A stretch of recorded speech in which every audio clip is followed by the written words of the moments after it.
We'll be right back after this important word. Oh, joint. Ever had one? It really sets you up, especially at breakfast time. That lovely mild flavor. Gets you up quicker than anything, that does. Up and away. A good joint sends you off to a flying start. Puts you way out ahead of the rest of the crowd all day. Gives you energy to keep you going. Joints. Grab a basket and nip along to the grocer's. Hey, welcome to another episode of the Operation Grow Show, Season 5, Episode 24. I'm getting better at these. I'm learning to count. Probably like 25, knowing my luck. Let's totally cock it up again.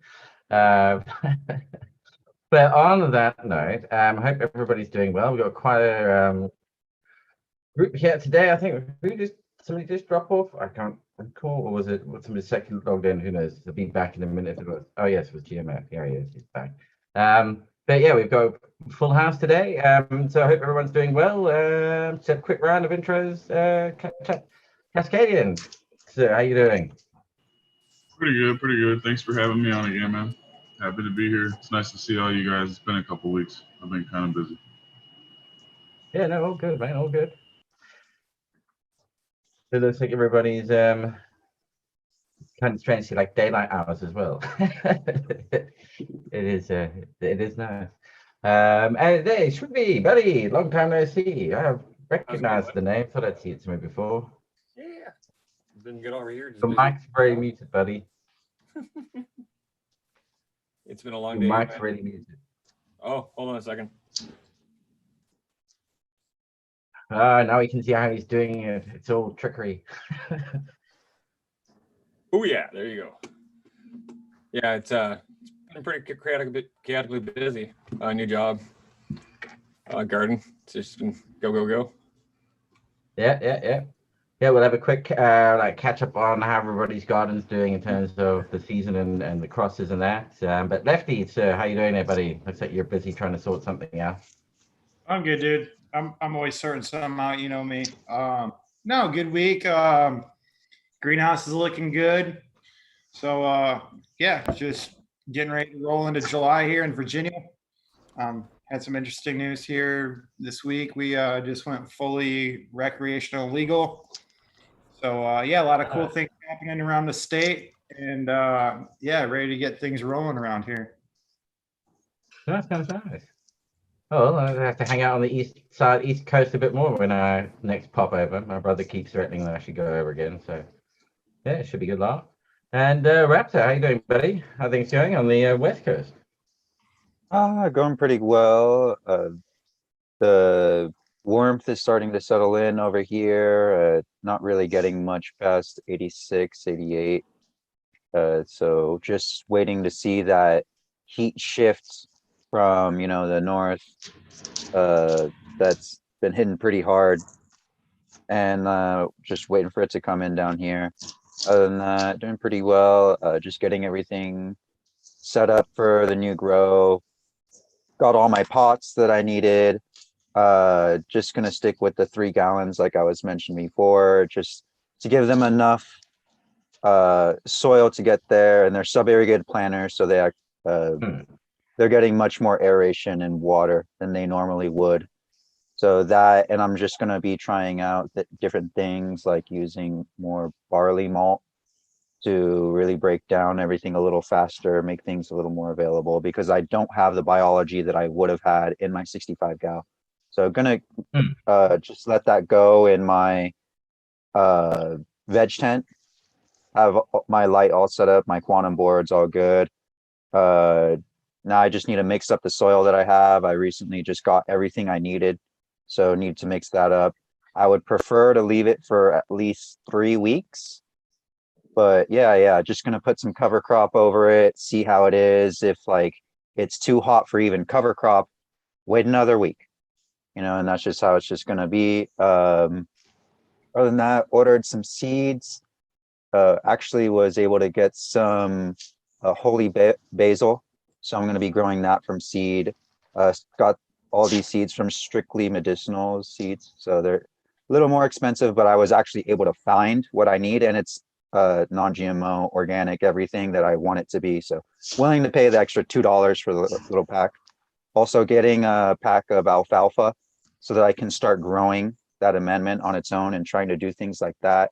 Just waiting for my neem tree to get a little more healthy. It was suffering a little bit. It got like ignored for 1 day more than it should have. And this was a nursery plant.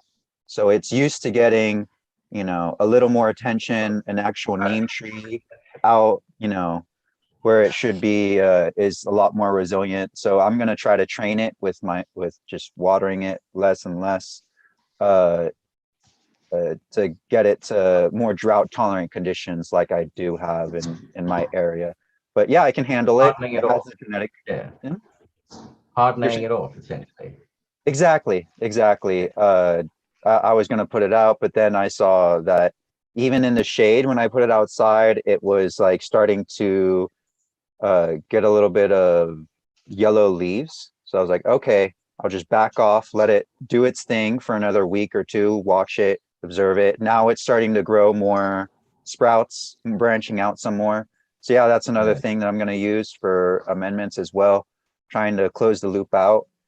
And yeah, trying to I saw some replace kelp with alfalfa. I saw some photos of some people showing like their outdoor plants suffering from like the intense sunshine, which is clearly like, okay, these things not bred for this degree of sunshine. But yeah, just with a shade cloth. I mean, that's what struck me, was like you can just pop down and, well, I say you can just pop down the nursery, but shade cloth is what you're looking for. So it still lets some of the light through. You don't want to put up a white sheet or something like that. It still Exactly. lets some of the light through, but shades out most of it. Gives like a dappled lighting effect. Can be pretty handy, I I'm guess. just going to be using a just PVC frame setup, wrapped it around with like hardware cloth or some. It'll look like chicken wire, but it's something that you would set down on a raised bed before you did everything else to make sure that you have no gophers coming up and stuff like that. And then on top of that, I'm just going to do shade cloth, and that's going to be my nursery setting area for everything, because I don't have any more space indoors. I have to move outdoors, and I'm also considering making a greenhouse as well on the side of my house. It's probably going to cost like $50 to $100 with all the materials put in, but it's just a PVC like hoop house connected to my home. I'm going to have to mount it up, everything. Before I do that though, I will have to set up a gutter system so that all the rain that comes off that roof doesn't cascade onto like everything there and make it even worse, because it's just poly material. I can only handle so much. And then since I'm already going to be there, I've already been researching water harvesting techniques for 2 years. So I might as well have that connected into like a little tank on the side. Eventually I'll expand to more, but it's just going to be a 55-gallon water drum that I can pick up for like $10 that I found in a local place. So going to give that a good wash. Also going to make sure that I knew they were all used for food grade stuff. So I don't know exactly what they were used for, but they were food grade material. So it's just stuff from restaurants and stuff like that. Yeah, that's just aside a from couple of water buttons, just pick them up. That's what we've got going. We've got 2 of them at the end of the garage, collect up, and then having to overflow that. Overflows into David's garden, which it's wiggled around off into the distance to make it look like it's coming from somewhere else and not from us. Because man, you'd be surprised just how much rain actually gets captured by our roof. It's like really incredible. Oh yeah. So Chris, how you doing, bud? Cheers, Pete. Cheers, everybody. How's it going, chat? Happy 4th, everybody. Independence Day. Ganja Grow here. Tomorrow, isn't it? Yeah, almost there. Yeah. Hey, we celebrate it too. You got freedom from them. Good fucking riddance. Quick, change the locks. Too funny. Yeah, I'm in the same boat. Like, I think everybody's had a couple of weeks of this heat wave. Everybody's been affected. I mean, it's just astronomical temperatures that outdoor plants aren't even used to. So I don't even think it was sun for me. I think it was heat stress on the plants, man. It wasn't even the sun. It was just, it was 101, and the humidity was, dew point was like at 55, 60. So it was like 100% humidity. The plants were, are just not happy at all. I mean, there's just nothing you can do, you know? That would be interesting because I mean, like the guys down in Florida who are growing I mean, that's their problem is that they can't regulate the humidity, so they've got to do everything around how do they deal with the heat stress side of the plants. I should speak to one of those grow ups down there and get them to come on and just talk about their technique for what, how did they go about dealing with the heat, cooling them off in their hoop houses and things like that, because that's what they're doing all the time. It's just keeping an eye on that. We hit 96 here Wednesday afternoon. It was 96. Like Monday it was like 92, and then just increased every day. And then it was 96 Wednesday. And I was actually pretty surprised at how good the plants in the greenhouse looked without any exhaust fans in there.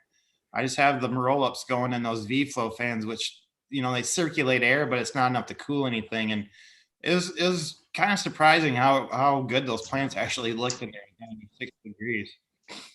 Oh, was it 96 in there? Or was it 96 ambient temperature? Or was it 96 outdoors? So it was probably closer so it to was like 110.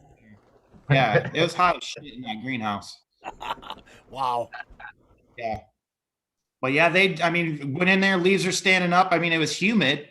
So, I mean, we had good humidity with it, but yeah, there's just a little bit of airflow that goes through there. So they're not stagnant. You see the leaves just kind of flutter just a little bit. They're not really blowing, but everything was standing up, fucking looking good. I was like, I couldn't believe it. I was really surprised. You definitely got like those two things, like the types of heat things to deal with. You've got dry heat and you've got humid heat. I mean, wet heat. And that you like dry heat, you don't want to move the air around too much because those plants are just going to desiccate themselves. Yep. Humid heat, you want to move the air around as much as possible so you don't get mold and other shit banking out. So it's like knowing what you're dealing with. And you could spray the plants down in dry heat, but then that's why you want to have shade cloth so you don't spray them down in broad sunlight. Daylight, and that will then just burn the crap out of them just for the magnifying effect of the little droplets on the plant. And also the right grade of shade cloth. There's different grades, so just be aware of light intensity in your area. Yeah, one of those polytunnels that are opaque stuff, so that's usually okay.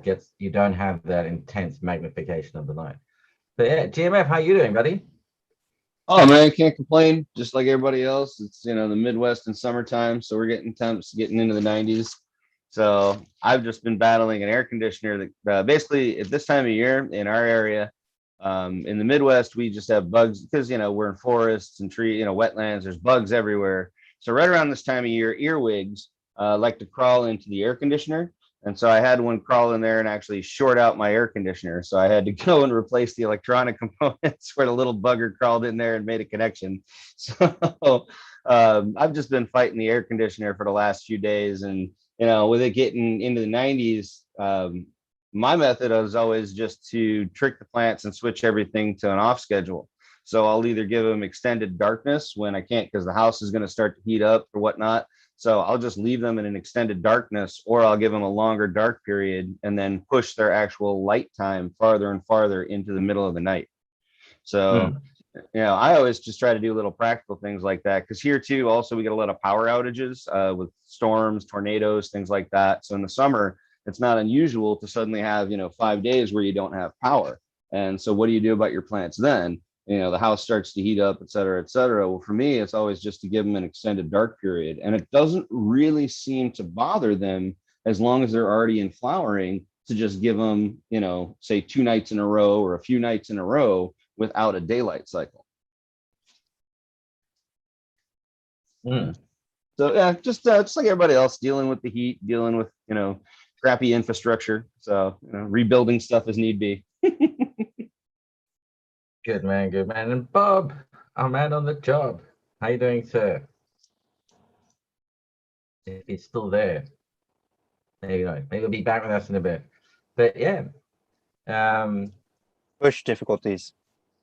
Yeah. Island signal, island coverage. Yeah, no, that whole dealing with the heat thing is definitely but that's such an interesting one because it's often just for such a short period of time that you have to do it for. Although it does seem to be becoming a bit more frequent. But it's what, a week it's not like it's suddenly for the next 6 weeks you're having this heat wave come through. It's going to be these high temperatures. So it's like, what can you do that's affordable and effective for the short term, where you're not suddenly rushing out and having, buying, 101 mini splits and whatnot for a 3-day heat wave that's coming through. Yeah. Number one, look My at the trick, like weather. I said, is always just to let them go dark.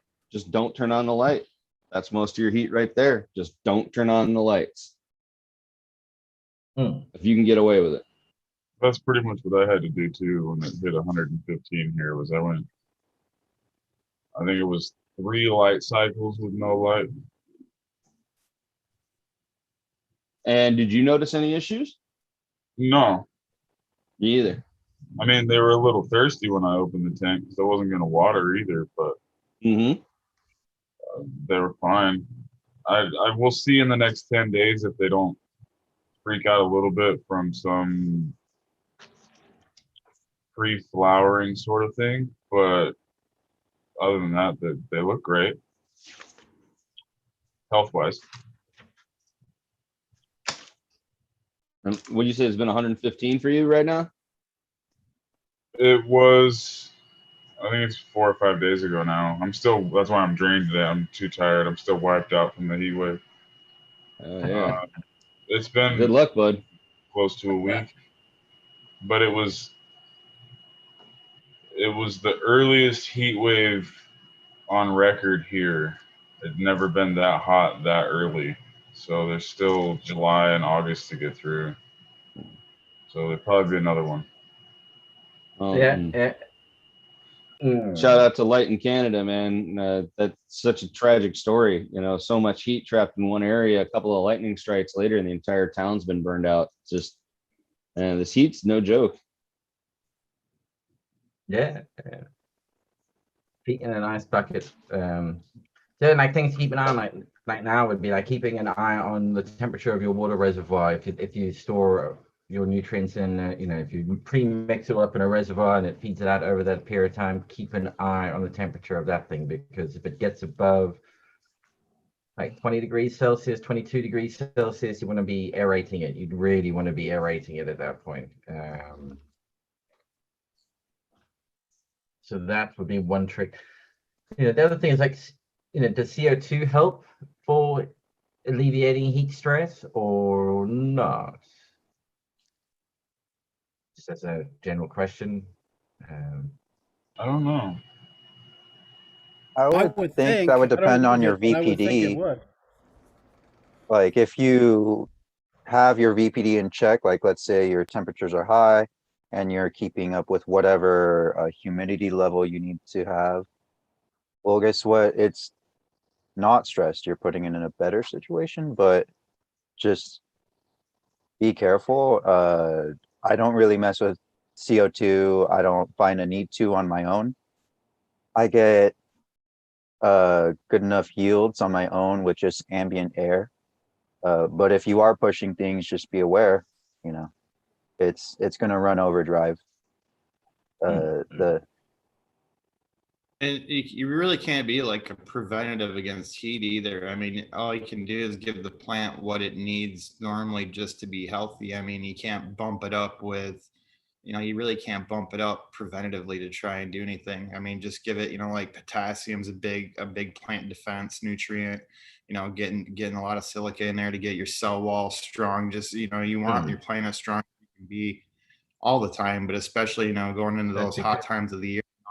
Just make sure it's healthy. You can't overdo it to get, to try and prevent something. It's not going to do any good. It's probably going to do you more harm than any good. So, keep your plant healthy, keeping all your levels kind of equal where they're supposed to be at. I think it could use my buddy, who's the big outdoor grower, my neighborhood. He uses the optic foliar. So he was using optic foliar and spraying them in the middle of the sun. No problems. They don't burn. Works well, and it keeps his relieved. His plants look pretty damn good. So I think optic foliar, a sapinin would work similarly. I think optic foliar is just keeping the water droplets off of the leaves. So you're spraying them, you're getting water on them, but the droplets don't just sit there and burn. Yeah, it beads off. That's good. You Yeah, don't I want many lenses on there. Yeah. yeah, yeah, you definitely don't want it beating up. Yeah. So that anyway, silica is a good one. That's definitely a good additive for helping the plant during times of heat stress, heat and drought stress. Definitely, it's Yeah. a good one. Big time. But then again, in this thing, when the temperatures go up, as Rap, you mentioned the BPD, then yeah, you got to bump the humidity up as well. That's your best defense if you can. And then again, yeah, the whole thing about airflow, you want a lot of air movement all of a sudden when that humidity starts to really get up there. And if you're growing plants with big chunky buds, you're going to have to be really eyes on the ball and keeping a really close eye on it. Yeah. I also mentioned the VPD because if you're running CO2 and everything's not up to par, you're basically wasting it. I mean, if everything's not opened up properly, you're restricting the way it metabolizes. Yeah, just make sure you have everything set up. I know he has a great system that can really have that dialed in and can tell you when all these extremes are happening. High heat, high humidity. It's really nice to have that in times like these. I know Pete was kind of messing around with like, oh, you only really need it for like 3 days or like 6 days. Well, there's time over here in the extremes of summer where it's extremely dry and extremely hot. It's like that for up to 6 weeks. So yeah, on my end, I have to watch out for that. Some physical, mechanical things that I use up is just like my room that I grow in is the top floor on a south facing street. It's a south facing house. So, and I'm exactly at the south facing room where all that heat hits. So I use energy efficient curtains. So blackout curtains, and that keeps a lot of heat out actually. So just a little tip, make sure you run during the nighttime. Why are you running during the daytime? You're that costs more first off, and you're going to resolve a lot of issues with heat as well. Also too, if you're running more than one tent, you're putting a lot of strain, electrical strain on your system. So if you know more people are up during the day in your home or whatever, wherever you're attached to, where everyone shares the electricity, just be aware of timing all that out properly. Before I was having it run during the day last summer, and it was just too much. Now I have everything set up so I can make sure everything's blacked out properly. Even during the day, I can have it night cycle be during the day, so it's cooling down as much as possible. And then when it has to heat up, it's at the coolest part of the 24-hour cycle. Also too, I just put a crack in my window and I have a tower fan right next to it, and it's putting in fresh, clean air, a nice, cool night air. So I just make sure you're aware of your environment, not just indoors, but outdoors. The outdoors will affect the indoors. I don't use AC, so I have to use these methods to just keep it up like that. That's working just fine for me so far. But if you have to use AC, you have to use AC. I get it. On the hottest, like when it gets up in the triple digits, like basically 120, 110, anything in the hundreds, we're putting on AC. So we probably only put on AC 3-6 times a year. Yeah, just that's just my mindset. I use as little as possible, except when I absolutely have to. And even then, I'm not even putting on the AC for my plants. I'm putting it on for my family because they come in from a hot day, like scorching over 100-degree weather. Man, I want to make sure they don't get heat stroke. I want to make sure that they are comfortable. So yeah, just something like we were talking about heat, and you were talking about some like nutrients we could do. I don't go on the nutrient side. I go on the like how can I physically impact it through the environment, and what can I do, move things around in my schedule, especially things that are everyone can afford. And if anything, it makes it more affordable if you do those things. Yeah, you're saying though, GMF? Oh no, and I think it's like exactly like you were saying earlier, it's the type of heat that you have to deal with, right? I'd rather be myself in 100-degree dry heat than in a 90-degree humid heat. You know what I mean? And that's really like for us, when the humidity really starts cranking up, that's when it starts really making the temperature rough to deal with. If it's high temperatures and dry, it's really not a big deal. It's pretty comfortable. But as soon as it starts getting high temperatures and muggy, that's when, you know, people and plants, I think, really start getting it rough. Yeah. I've Yeah. even going on the whole dry side, I've even been considering like jerry rigging I was talking about this with Bob, a swamp cooler, kind of attach But it it's to the my dry window. heat, that's But what yeah, I it can only needs do to that be- because of my dry heat. I mean, it needs to be down below like 60% humidity, ideally even Exactly. lower than that to actually make it make it work effectively. But And it if will you also do have crank this, up the humidity at the same time, which is you know the other side of it, which is good. But that's you know you got to keep your eye on well, I the fact that typically I'll have like a 30% humidity, and that's when I would put it up when it's the temperatures that'll in make a triple huge digits. difference. Then I'm really making things more efficient with the least amount of inputs. Yeah, it's a little bit of water to trickle onto the sponge and have it run through, but it's worth it when it's a 20-degree difference and it's just a fan. So yeah, those dry heat days, keep that in mind. Looking good, Lefty. But you can do little things like you can take it's the volume, the size of the space that you're trying to cool down or raise the humidity, and that's the trick. And finding something that's effective. So radiator Cascadian looks like he's falling asleep. We'll put him on camera. Put him up there and everybody leave quietly. But yeah, like the corrugated, you need as much surface area being exposed as possible. So like that corrugated material or material that, and then in a corrugated pattern or form. But you can buy them for the, well, hang on, there we go, Lefty, hold on a minute. Oh yeah, they're very inexpensive. I was saying if I needed a custom space fitting, yeah, I would go around that route. Nice. Wow, that's pretty greenhouse. Nice. Yeah. Thank you.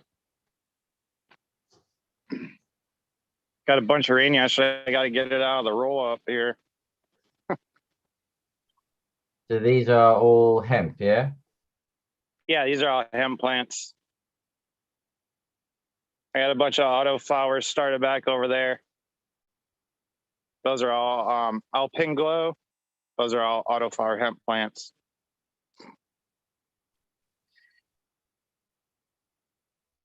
And they are CBD hemp plants, not fiber hemp plants, correct? Correct. They're all different. They're all different cultivars of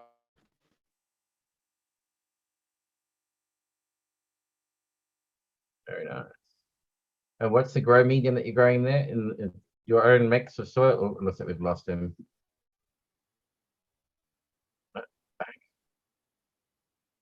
Yeah, so it's Bio 365's all. Just can you pick up a handful of that soil there in the raised bed? Show us what it's like, what it looks like.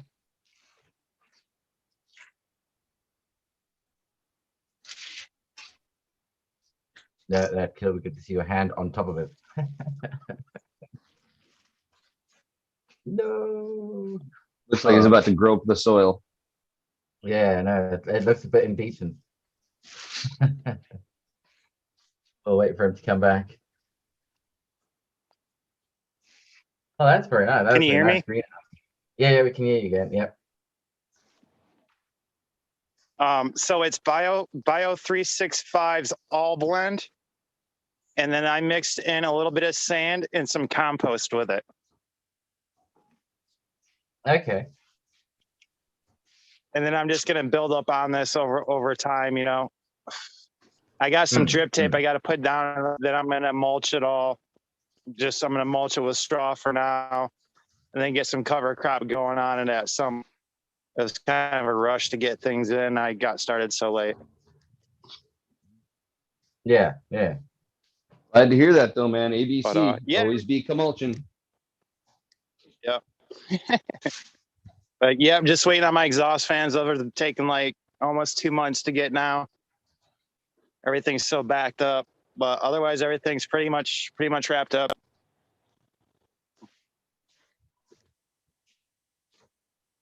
And then you expect those to be ready by Probably the latest mid-October. okay. Yeah, everything usually starts to fall around here about around the 7th of August. Usually, kind of things start to change over, and then usually by mid-October, you know, your 9-10 weekers should be finished by October, mid-October. And it's gonna be interesting to watch the height of this. That's what I'm keen to see. The ones down the side, I think. I hope that you selected short growing ones. I definitely tried to put the shorter ones on the outside. Those are the only two that are going to be on the outside over there. All the other side is the other bed is all vegetables on the far left. So yeah, these are the only two that I really got to worry about. So, yeah, I kind of put those ones on the outside over there per cultivar growth type. But it's pretty cool watching these things in the morning and the day, and they just kind of follow the sun all the way around. They just kind of tilt where it's going. It really fascinates my wife. She sits down here and stares at everything. Yeah, it's a lot like the little satellite dishes tracking the sun. Yep, it is impressive. So now you'll be able to, at some point, you can, your own cultivar running there, and you can be looking for uniformity down the road to see if you've got it locked in. Yeah, I mean, all these first 8 plants, these are all the same cultivar from feminized seeds. And I mean, you see the phenotypical difference in them. I mean, just from these two.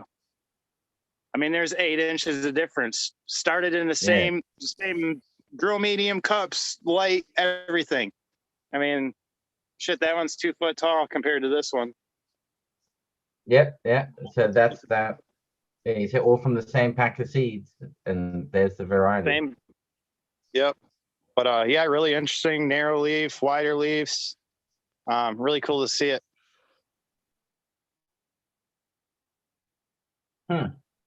But very nice. It's hot out here. I'm going back inside. Nice. Cool. Thanks for that. That is all right, man. Jealous just a little bit.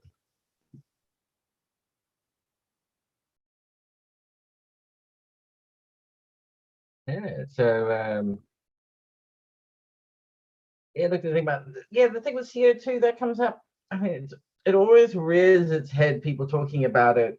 And then I can see a couple of people in chat, LDub, and it was a Cheddar Bob mentioned that I think he used to use it, doesn't use it anymore. And a few people talking about the cost of CO2. I've always wondered about it in terms of, is it really,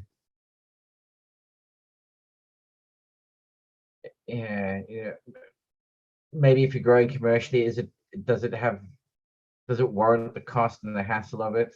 I don't know.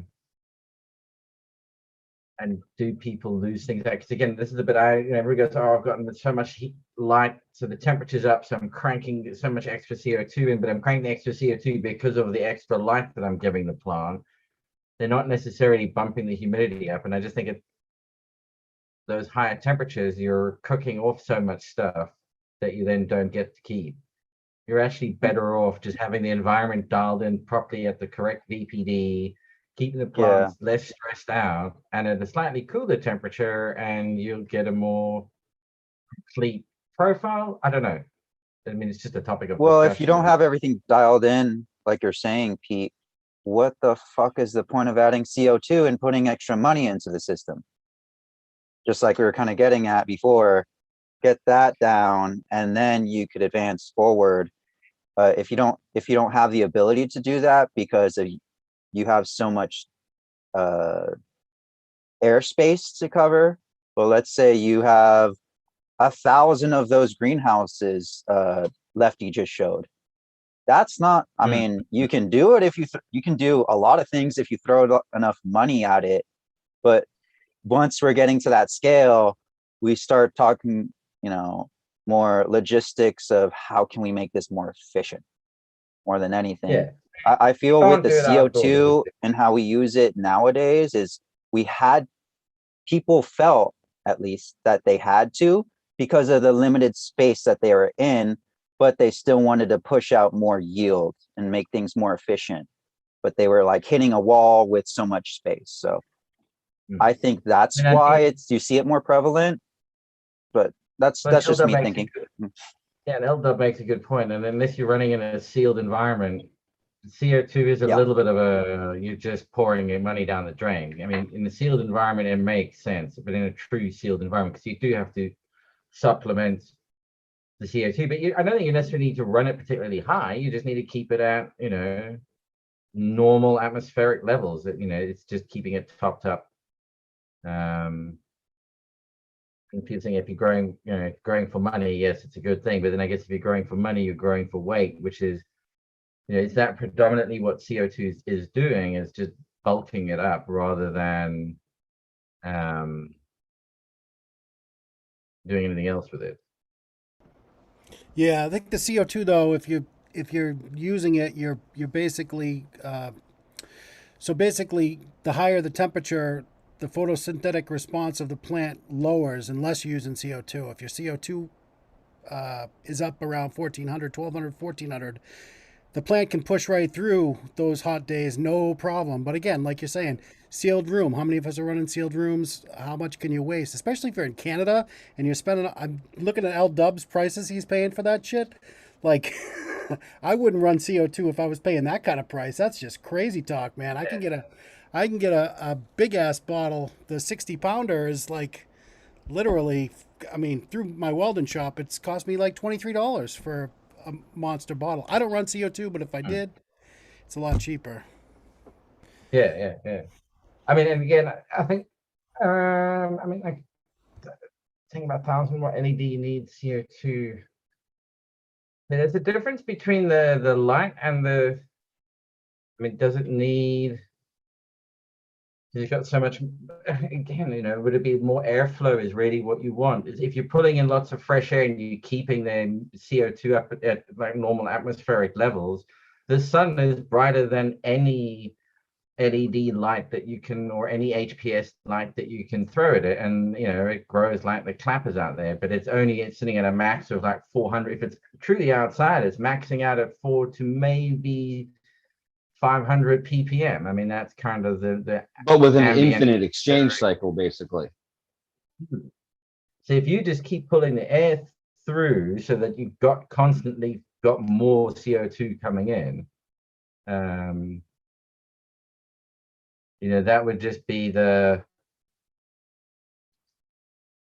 yeah.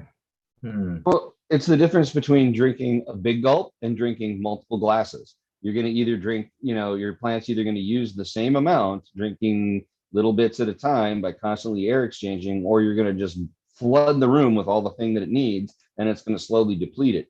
Either way, it's just a matter of making sure it's available as needed.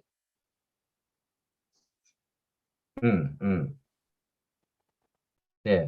I mean, and Elder mentioned something there when he says when the CO2 runs out, the plants go, yeah, because you're running, it's like it's like running a sports car on high octane fuel and then suddenly going, yeah, right, yeah, no, let's just throw in some of this biodiesel here quickly from chip fat. And then they clunk along. They don't quite, when it's running at that level, the second you dip it, they suffer. Because it's food. I mean, it's just consuming that as a food source at that point. Yeah, putting it in very loose terms. You'd be surprised too at what your CO2 level is in your room. Like, I when I switched to growing upstairs, I basically borrowed my buddy's CO2 monitor just to see what I was dealing with.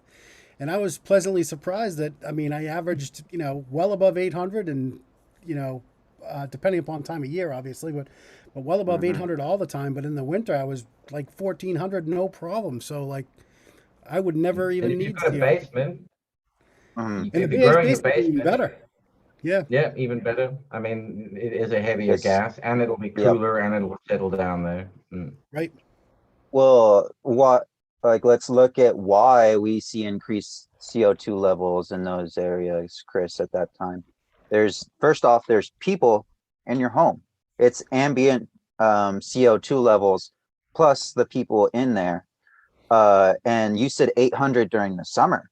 That's what I believe 600 ppm is ambient CO2 levels 3 to around there. 400.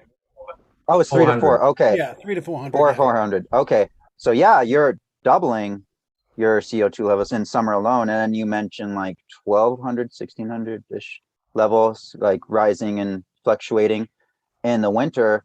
Why is that? Everything's sealed up. Everyone's in the home, everyone's breathing and all that. So I noticed the same thing. Systems of big CO2 heatings provides a lot of CO2. Yeah. Oh yeah, there you go too. You're heating your environment as well, so you might be seeing CO2 levels rise from there. Yeah, everything seems to go easier indoors in the wintertime. You don't have to deal with less heat, and just like from your observations in your own environment, we can't really speak on our own until we examine it with a monitor. But yeah, the rising CO2 levels alone, they just really push out. I noticed my girls really perform much better in that time frame. And hey, rising CO2 levels, I'm just in my room, and if it's too cold out, I'll just close the window. I might open it up to just so it doesn't get musty in here, and I like fresh air. I live next to a small protected forest, so I like to get that fresh air from them. So it's just cool to keep that in mind. And if you grow tent, whatever is in your bedroom or your room where you've got people, just everybody being in the room, bumps up the CO2 a crazy amount. There's something that people are saying in chat. You just monitor what it's like in where you're sitting, and you'll watch it just go up and up and up and up aggressively over 30-second intervals. If anything, we're doing ourselves a favor by having these plants in here, because having too much CO2 in an enclosed area, that's dangerous for humans. So having plants around is a good thing. We're creating a small environment and almost like an ecosystem for ourselves. And hey, it's producing rich levels of oxygen as well. Yeah. Grow a plant. Moral of the story. More than one, hopefully. Yeah, it seems it's really CO2 hungry, this plant. If we really want to man, I wish I could remember where I got the figures, but if you plant a certain amount of, I believe it was a hemp figure even, and they were talking about how it's more efficient in terms of bringing down carbon in the air and in the earth to just use cannabis, whether it's hemp or whatever, in whatever form, it's all cannabis. So yeah, then say like a tree is awesome. I'll always say plant a tree, but in terms of how quickly it goes through in a shorter time, and especially since you can run a lot more plants in the same amount of time, yeah, it's pretty impressive how much CO2 or just carbon in general is collected from these plants. Yeah, hemp is an awesome bioaccumulator. I mean, it's great at soil remediation. Hemp is insane. Hemp is insane. I mean, we could completely get rid of the whole paper industry with trees just with hemp. I mean, just the only thing trees would be used for is lumber, you know, and pretty soon hemp can be used for damn near everything. I mean, making hemp boards, hemp 2x8s, hemp treated 2x8s. Yeah, and you were talking No. about lumber and building material. Yeah. The Schwab freaking typed it before I did, and I'll just say it for him. Hempcrete. It can be used as a building material as well, Yeah. and we would just be using the same kind of. I believe it might be a slightly changed formula to the concrete, but you're just adding in hemp stalks and hemp fibers to create air, and that also creates a stronger structure as well. And if I'm not mistaken, highly heat and fire resistant material. So 50 degrees. yeah, it's crazy. It's crazy what I've seen some of the demonstrations where they have a blowtorch just going to a wall that they made for demonstration purposes. And you just see a slight glow on the other side, and it's exactly to what Shrew was. It's below that, so they don't melt through and make it a danger. But they'll put it like 200 degrees under, and it's still in the high thousands. And you just see a glow.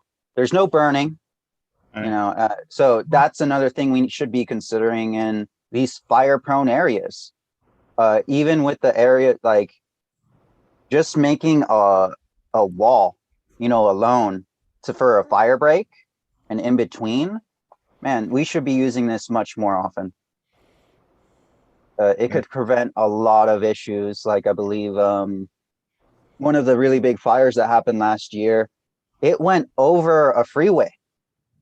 The embers went over a freeway and everything like that. So if we could like install certain fire breaks and make sure that we clear out even all this extra invasive species that are coming, taking up all the water, growing very quickly, and then dying off quickly, creating all this timber basically. Yeah, it'd be cool to get something like goats. I believe we were talking about, GMF and I were talking about this, just get some goats, have them eat that fodder, still make some fire breaks just in case. There's I multiple believe in that layers. fire break stuff. Well, that's fire break stuff is kind of like raking the forest. It doesn't work. Once you Okay. get Santa Ana winds, those Yeah, coals are going. it's They'll gonna be travel picked fucking a up mile and in the it'll air, travel. man. Yeah. And last You're time you not- and I talked fire about breaks goats, are it was myth. about making cabrito. Yeah, And they'd have that's to be indigenous goats. It turned you into see that- food. It always turns into food. I was talking, you know, Australia will see sustainable what happens when you methods, bring and in then the we wrong- got into some food. Australia will tell you what happens when you bring in the wrong kind of animals. It's going to have to be Oh yeah, indigenous goats. we already got goats. I'll tell you. You have to work with work correctly. Yeah, obviously used in tandem with nature instead of trying to fight off nature is your best bet. So yeah, there's a lot of extra material that's around, and at very least doing that would make a difference. And also too, you're not having to feed the goats as much. I mean, you'd still have to supplement better nutrients because they're eating off their diet. But yeah, I don't see why not using those methods. And I believe I was watching Damon Ty's Instagram, and he was even showing that he's in Northern California.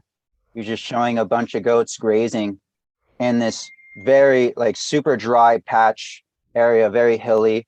I don't know exactly where, but yeah. The problem with goats is they strip the ground. They're not the They'll best. eat everything. Well, no, and then yeah, it's a problem in Africa because what the goats end up doing is they pull the roots out when they go. They're different to sheep. Sheep clip it off as they go along, leaving the roots behind. What goats do is goats take the lot with them as they go. The next time it rains, everything just fucks off with the rain. So you have these huge, what we call dongas, all the runoff's gone, which are just these deep gullies that are, and you just see it across the land. That's where they've had their goats going. It destroys it. So yeah, you have to pick inmates. Don't want to get political. I should have said that. I keep quiet. No. But yeah, I mean, so yeah, it's that time. drawing towards the end. Anybody seen some interesting tech happening in the growth space at all these days? Anything new coming out? I haven't seen anything exciting innovation wise for a while. No, just the only thing new I've seen, I was waiting for AC Infinity. They had like an announcement, like that they're gonna put something new out. That's like what, Chris? They said mid-July. They said Yeah, they'd supposed make to be an this announcement. upcoming week. Yeah. Just curious. I mean, just because their last 3 announcements have been really innovative shit. Hmm. What do you think? Lights? Are they doing their own lights? You think? Who That'd be I knows? don't cool. know. That would be a big stretch, but imagine that, Would be. right? Yeah. Who Well, if knows? they could partner and bundle product, I mean, that's really how you sell people is by partnering and bundling product, especially now with new people stepping in that are always wondering, okay, what do I get? What brands are blah, blah, blah. Hmm. If you're already seen, like if you're AC Infinity and you're already seen as someone who can speak authoritatively on the subject, people are basically going to borrow on that credibility. And if you tell them, yeah, this is our AC Infinity bundle, people will take it. Yeah. Team up with like HLG. No, never know. Yeah, I mean, they That'd be definitely that's crazy. so they That Doesn't would even be the have to be name someone to big name pair. brand. Yeah. Doesn't even need though. They got Those enough big threats names. themselves. that's Yeah. definitely one that you'd expect to see coming up in like would almost expect would like to see maybe come up in college examples of businesses adapting and pivoting because AC Infinity do what was their core business to start with? Audio. High-end audio cooling, that's Yeah. what they do. And then they just flipped straight into grow tent, extraction fans, and maybe grow lights. It's like the equivalent of the Salesforce story or how Salesforce got to where they are. It's slightly different, but they just stepped in, they got everything down, and they've paid for all their R&D, so they can do it dirt cheap. They've got audiophiles who have paid through the nose for the R&D that you're now paying nothing for. Yeah, and they know the market, so they've kind of keyed on like little things like just pots and plant ties, the little things, any of the picks and shovels needed for the cannabis industry. They're I not was just going for the actually, big things. just speaking of some stuff, I was actually looking at a lot of their products, and now, not that I would need it in this part of the season, especially, but they actually have, oh my gosh, like heat mats, and very affordable. And I'm considering grabbing that for propagation purposes when things get, if I ever move to somewhere else or move anything downstairs and things get cooler. Yeah, especially with my dragon fruit, there's been a method of just like having it in a solution of water and some hormones, and then having that just be warm because it's a tropical plant. It wants those conditions. It's more favorable under those conditions. So little things like that, very affordable. And I'd rather get that than Vivo Sun. I'd rather support a company that's looking to push forward instead of making more shit. Instead of making things that you've heard over and over again from other growers, at least I have, like, hey, this is a failed design, and they're still putting it out. This thing will fail. Like, I can time it out when it'll fail. I can set my That's who fucking they're clock going to it. after is Vivo Sun, Grow Near, all these Amazon guys that are making inferior products. They're all doing the same thing. They're making tents and fans and eye power, and they're making pots and everything you need. So it's a one-in-one kit. So I guess Lefty, maybe light is in the future for them. That'd be a great way for them to. It would certainly complete like one-stop shop. Yeah. The AC Infinity bundle, tent, Yeah. exhaust fan, Because they carbon filter, light. You got your I mean, pots. They're yeah, just I mean, missing yeah. soil from there and nutrients. Yeah, everything they've done so far is an improvement, and it's cheaper than the other Yeah. products. So like Better like you're paying a material, premium. less expenses. Yeah, that's more durable, more longer lasting. Good. I want competition in this market. Enough But fucking keep in pushing mind, money competition into also means option. Because like their tent, Gorilla Grow tent is still a bigger, stronger tent, but not Yeah. everyone needs a Gorilla tent. something a little bit stepped down is probably fine for most people. Yeah, where it's up to par with the materials of a Gorilla Grow tent, but it's like half the price. Actually, Right. less than that. Well, I don't know what they've marked down to. I believe it was from 300 to 200, something around like that. Are you Gorilla keeping track? Light, but the Gorilla Traditional is still keeping its Okay. value. So the Gorilla Light's not. I think that's pretty much the same thing as the Yeah. AC AC Infinity. Yeah. And what does Yeah, Gorilla well, have that if you go to an 8-foot or a 9-foot is really the benefit? And that's Yeah, really all head the height big is huge. benefit. Mhm. Yeah. Yeah. And then when you're Which going is for a great. tent or something like that big, you're going to go. You're in a different category. You are when you step up to that size, you're in a slightly different league. We're more like to thinking you've got the money to now buy a bigger and better product. But yeah, the fact that too many of the products that you see on the market are just people have seen it, what they think is a gap in the market, and they just take something like baby room monitor, and that becomes a grow room monitor all of a sudden. You're like, hey, no, it's not. It's a baby room monitor. It's not designed. It's not fit for purpose. You Just because you changed slapped a out the weed leaf casing. on it. Yeah, Nah. you slapped a weed leaf on it. Great Yeah. idea. Exactly. That's been saying AC Infinity Seeds next. Audio. Or maybe what they're going to A-Seeds work out is they're Infinity. going to have tents that play the correct audio, audio sounds now, so that you can hear make your plants, man. I got Yo-yo the ma frequency for your plants. tuned so I can Built-in germinate music properly. system for your plants to play music to your plants. Yeah. Plant So that's it. DJ. I mean, I would love them to be, what do you expect from somebody like that? Then you're like, the fans should be quiet because they make fans for audio people, so the fans should be quiet. You don't want to hear the fan at all. And that's the nice thing, people who specialize in those who then bring it to the market. Definitely. Yeah, they're drawing like 1/5 the wattage too. So I'm definitely thinking they're of leading in all upgrading. areas. Yeah. Yeah, exactly for what Chris was saying. Just less energy, and it's more efficient in the sense that it has probes and gauges to measure everything and change up the airflow as needed.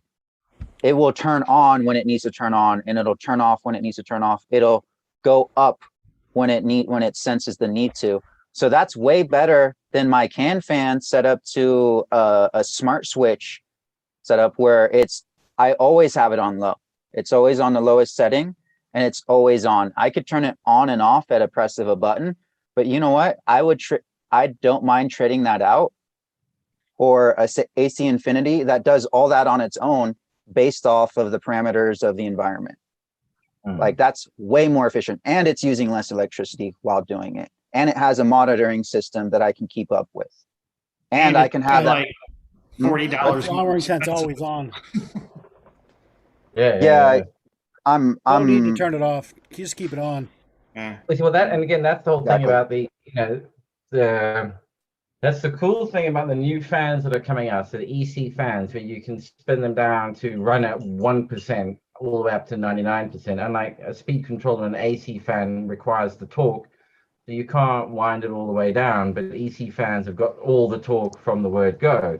And then you never turn the fan off. It just spins all the way down. I've been playing with these PID controllers, and then you tune it into your temperature, your humidity, and it'll just realize I go run it 99% to keep it at this temperature. And as the temperature comes down, it finds what's the next correct balance point. So that now to hold it at your temperature, and you need to be spinning at 15%, but it's still pulling air through, constantly doing it. But yeah, they're going to get a lot smarter. Certainly coming. Definitely. But on that note, feel free to join us in a little bit of the after show. I don't know how long it'll go on for, but let me put the link up in chat there. And while I'm doing that, where can everybody find everyone, Cascadian, other than in the land of Nod?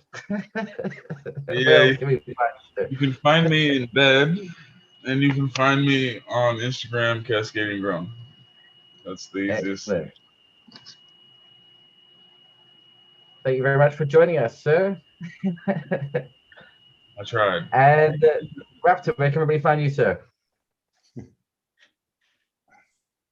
So, thanks for having me for another show, Pete. Good seeing you all. Lots of familiar faces. Always happy to see everyone. I'm Raptor Grow, all one word, all lowercase, like you can see here. You can find me on Instagram, same setups of what you see here. And yeah, you can also find me Operation Grow, same time, same place. Also Neighborhood Grow Show, Mondays, 4 p.m. Pacific Standard Time, 7 Eastern and 12 UK. Yeah, this upcoming week, it'll just be a hangout. I'm very much looking forward to the following week as well, where we have a pre-recorded interview with Khalifa Genetics. So please check that out. It's a really good one. We cover his land race as a journey into land race preservation. So yeah, he's a very intelligent person. Hopefully we get to speak to him in the future, both on this show and the show that I'm part of. Yeah, hope to see you all there. It was a good one. And Chris, Ganja Grow, where can we find you, sir? Cheers, Pete. Cheers, chat. Yeah, Ganja Grow on IG. You see me here and actually all over the place. Neighborhood Grows on Mondays. Freaking there and everywhere. Here, there, and everywhere. But cheers, guys. Much love. And that's exactly what it said on the toilet door as well. I remember that. For a good time, here, there, and everywhere. So Shrubi, where can we find you, sir? Find me here on Saturdays on Instagram, Shrubi on Tuesdays, Grow for Show. And every other Monday, usually on Neighborhood Grows. Nice. Excellent. Lefty, buddy, where can we find you, sir? Well, I'm usually here on Saturdays. You guys know the time. And yeah, at Lefty's Farm on Instagram and Kennebuzz. And Shubs, good seeing you, buddy. Cascadian, good to always have you dropping by. And yeah, it was another fun week, guys. Yeah, and next week, what we will definitely do is we'll go over the crosses and see how they're going, see how the different bits and pieces are getting up to, and everybody, so the patrons, that all the seeds have now gone out, so you should be receiving them over the next week or so. Should be arriving everywhere. And yeah, sorry, GMF, where can we find you, buddy? Well, you can usually find me in the garden or in the kitchen, but lately it's been at the park store. So, but no, just hanging out here with you reprobates, or hanging out in the neighborhood with those reprobates, or hanging out on Mondays, or so. Yeah, I mean, holler at me on IG, Genetic Memory Farms, if I could be helpful to anyone. If you got any questions, food questions, whatever, happy to be helpful. And thank you, Pete, for making a platform for all of us to get bumpier brains. No, all good, man, all good. Excellent. And you can find me at PL Grow Systems on Instagram, or at Operation Grow 2019, also on the website plgrow.systems. And yeah, I will be having a CO2 unit coming out probably in the next month. If you want to be an early adopter, they're $250 a pop. After that retail. Okay, I was kind of wondering why the show took that topic of CO2. You know, it makes sense. Okay, I got you. All right. A little bit of subliminal messaging there. Hey, you find it at the very, very end. I'm here just listening. Great show. Information went by pretty fast. You know, give thanks. You know, give thanks to the moment. You know. Excellent, man. Excellent. All right, then. On that note, Patreon, Pete. Feel free to jump in. I believe you're offering something special.